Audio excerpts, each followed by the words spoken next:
କ'ଣ ପାଇଁ ଆମେ ସକାଳୁ ସକାଳୁ ସ୍ୱାମୀ ସ୍ତ୍ରୀ ବାହାରିକି ଆସିଲୁ ଚାଲନ୍ତୁ ଦେଖେଇବି।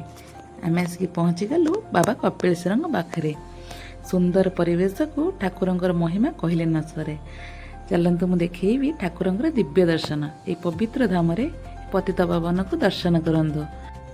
ଆସନ୍ତୁ ପ୍ରଭୁଙ୍କର ଦିବ୍ୟ ଦର୍ଶନ କରିବା ଆଉ ସମସ୍ତଙ୍କ ଜୀବନ ସୁଖମୟ ହେଉ, ଶାନ୍ତି ହେଉ, ମଙ୍ଗଳ କାମନା କରିବା। ହର ହର ମହାଦେବ। ପ୍ରଭୁ ଏଇଠି ଦେଖନ୍ତୁ ଗୋଟେ କୁନି ବେବିଟା କେମିତି ଛୋଟ ସୁନ୍ଦର ଭାବରେ ପହଁରି ପହଁରି ଯାଉଥାଏ। ଆଉ ତାକୁ ଦେଖିଲା ମାନେ ପୁରା ଖୁସି ଲାଗୁଥାଏ।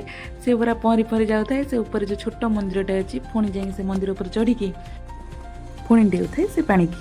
କେତେ ମଜା ଲାଗୁଥାଏ। ଏଇଠି ଦେଖନ୍ତୁ ଠାକୁରଙ୍କର ଦିବ୍ୟ ଦର୍ଶନ। ଆକ୍ଚୁଆଲି ଭଲସେ ଠାକୁରଙ୍କୁ ଦେଖି ହେଉନି କାହିଁକିନା ସେଦିନ କାହାର ମାନସିକ ପୂରଣ ହୋଇଥାଏ ତ ବହୁତ ଲୋକ।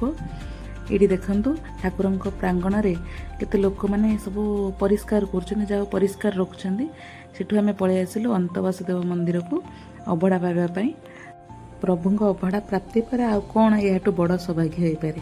ଯାହା ହଉ ପ୍ରଭୁଙ୍କ ପ୍ରସାଦ ପାଇଲେ। ଏମିତି ଅଚିନ୍ତାରେ ତ କାହାକୁ ଆଉ ମିଳୁଛି କେଉଁଠି।